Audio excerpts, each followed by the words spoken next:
Hindi mapigilang mag-alala ng isang ina sa di umano'y kakaibang friendship ng 14 anyos niyang anak na babae at kanyang guro.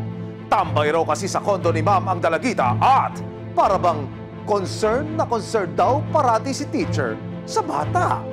May dahilan ba para magduda at mangamba ang ina? Lumapit sa resibo ang isang ginang na itatago namin sa pangalang Kathy. Sumbong ni Kathy, bukod sa mga lesson, mukhang may iba pang private lessons na natututuhan di umano sa eskwelahan ang anak niyang si alias Ana. Yung dating masayahin, naging loner na. Yung dating maingay, madaldal, naging tahimik na. May mga times po kasi na nag-aaway na kami nun. Disyembre ng nakaraang taon nang mapansin daw ni Kathy na lagi na lang may kausap at ka-video call ang anak. Ang akala ko po nun is may jowa na siya. Hindi ko po kinumpronta yung anak ko nun kasi natatakot ako sa magiging response niya sa akin. Pero kalaunan nalaman ni Kathy na ang laging katelebaba daw ng kanyang anak, ang kanyang 43 taong gulang na values education teacher. Ang pag-aalala ng ina, lalong nadagdagan ng makatanggap siya ng tawag. Nawawala raw si Ana at hindi raw niya alam kung nasaan ang bata. Ako po, tinawagan na ni Mama. Sinabi ni Mama sa akin bago mag-alas 12 ng gabi na nawawala na nga si parang magto 24 hours na ng 3 a.m. Agad na umuwi si Kathy sa Valenzuela para hanapin ang kanyang anak. Hinala raw nila nasa bahay ng guro si Ana. Noong February 22, sinat po ni Mama yung teacher. Ang tinatanong po niya kung nakita daw ba or nandun daw ba sa kondo. Itinanggi po ng teacher yun. Sabi niya wala dito. Sa pahintulot ng kanyang ina, nakausap namin ang 14 na taong gulang na si Ana. December 2024 daw nang maging malapit siya sa kanyang guro na si Teacher Elsa. Hindi niya tunay na pangalan. Siya na po talaga yung magiging kakampi ko hanggang huli. Siya po yung magsistay. Siya po yung palaging nandyan sa tabi ko and ready po na tumulong sa akin. Kinausap niya po ako dahil po may mga nalaman po siya na tungkol sa akin. Tapos after niya po ako kinausap, parang bigla ko po naramdaman na parang, ay, may nakakaintindi sa akin. Ang pagsandal ni Ana sa kanyang Teacher Elsa, unti-unti na raw umusbong sa isang mas malapit na pagkakaibigan. Feeling ko po, ang gusto niyo po makuha sa akin is ako, tsaka po yung efforts ko. Kasi po, pagdating po sa kanya, sobrang effort ko po talaga. Like, ginagawan ko po siya ng mga letters, ginagawan ko po siya ng mga bulaklak, yung mga DIY po. Lagi ko po siya ginagawa ng ganun. Hanggang sa ang kanilang mga simpleng kwentuhan sa loob ng paaralan. Tila nag-next level daw nang imbitahan siya ni Teacher Elsa sa kanyang condominium unit. Dito na raw nagsimulang mag-iba ang trato ni Teacher Elsa sa kanya. Yun po, nung February po, may nangyari pong senaryo na parang nakatulog po ako nun eh. Pinakit niya ako sa kama niya. Sabi niya, magpahinga ka muna. Tapos akala ko po niyayakap niya lang ako nun. Akala ko yakap-yakap lang, ganun. So, hindi ko na po siya binigyan ng mali siya. Pero nung niyayakap niya na po ako nun, yun naman po, hinipuan po ako. Nagulat po ako nun. Tapos bumaba po ako sa kama niya. Tapos doon na po ako nag-iiyak. Pero sa kabila ng nangyari, nagpatuloy pa rin daw ang kanilang komunikasyon. Si Ana, dumadalas na rin daw magpaalam na may lakad at practice sa school. Nagpaalam na may practice. Tapos nagsabi po siya sa mama ko na nandun nga daw siya sa bahay ng teacher.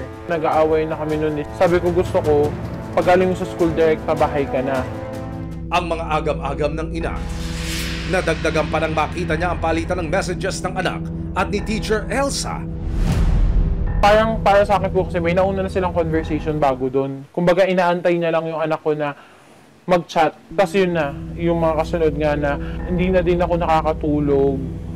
Sa kakaisip, gusto na kitang hulihin at yakapin. Tapos di ko na po napigilan yung sarili ko nun. Tinawagan ko na siya. Sinagot naman niya, pero nag-aantay siya ng boses. Tapos ang nadidinig ko lang po hininga niya. Ipinadala po sa amin ang palitan ng mensaheng ito ng mismong ina at ng iba pang kaanak ng estudyanteng di umano'y karelasyon ng kanyang guro. Hinakaluan ng mga pick-up lines ang conversation o yung chat sa pagitan ng guro at ng estudyante gaya na lamang nito. Nakakapagod namang umupo. Tayo na lang kaya sa haba po ng kanilang chat, napalitan nila ng mensahe. Palaging ganyan ho. Merong emoji at mga pick-up lines. Dahil sa mga nadiskubre, kinausap na raw ni Cathy si Teacher Elsa para sabihing layuan na ang kanyang anak pero hindi raw ito ginawa ng guro. Kaya, noong February 2025, nagpasya na si Cathy na magpunta sa barangay para magpa-blotter. Yung unang blatter ko po, ang gusto ko lang, student-teacher relationship. Kumbaga lahat lang, school matters. Makalipas ang halos isang buwan, nagpa-blatter ulit si Cathy sa barangay dahil patuloy pa rin daw ang komunikasyon ng anak at ng guro. Sa pangalawang blatter ni Cathy laban kay Teacher Elsa, nanghihingi siya ng pagkakataon na makaharap ang guro. Nais daw niyang maliwanagan kung ano ang ibig sabihin ng mga nabasa niya sa chat na mahal ko at yakapin. Sa pangatlong blatter, June nitong taon, inireport ni Cathy na hindi umuwi ang kanyang anak at wala raw si Ana sa kanyang mga kaibigan. Ayon sa Barangay Council for the Protection of Children, sinabihan na nila ang guro na layuan ang bata. Pero hindi raw sinunod ng guro ang kasunduan sa blatter. Kaya nagkaroon na naman sila ng usapan na totally hindi na malalapitan yung anak niya. Nagkaroon na ng usapan, bakit umulit pa uli na pinapupunta niya pa uli yung bata sa bahay nila. June 9, unang paghaharap ng dalawang panig sa barangay. Hindi pinahintulutan ng lupon na makuhanan ang harapan. Pero sa pagbabantay ng resibo, lumabas ang dalawang panig nang hindi magkasundo.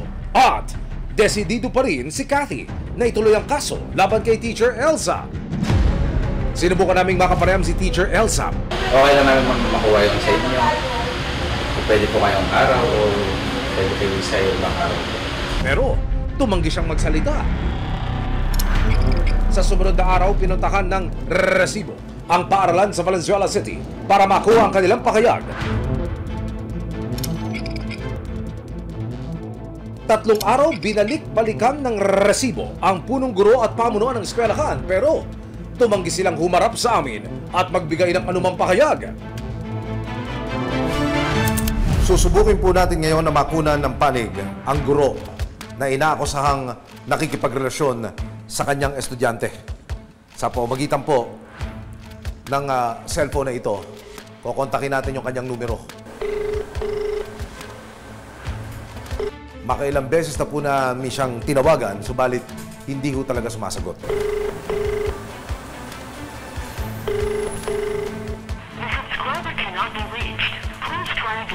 Cannot be reached. Hindi ho talaga siya sumasagot. Nagpadala na rin po kami ng mga text message, subalit hindi rin siya nagre-reply.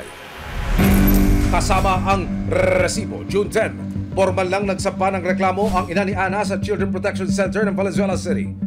Nakapanayam ng resibo ang social worker na humahawak ng kaso ni Ana. Generally, ongoing yung ating assessment pa. Maraming bahagi na mga ina-assess tayo for a holistic intervention. Sumailalim din si Ana sa tinatawag nilang evaluation at investigation. Kapag ka mayroong lumalapit dito and they would want to file a formal complaint, meron tayo ditong multidisciplinary team for a more or a holistic approach. Sa payo ng mga social worker, minabuti na rin ng resibo na mapatigdan si Ana sa isang psychiatrist. Yung bata kailangan niya mag-undergo ng counseling. Kailangan natin ng therapy. Napaka-prone niya ngayon doon sa pwede siyang lokohin, pwede siyang pagtawanan.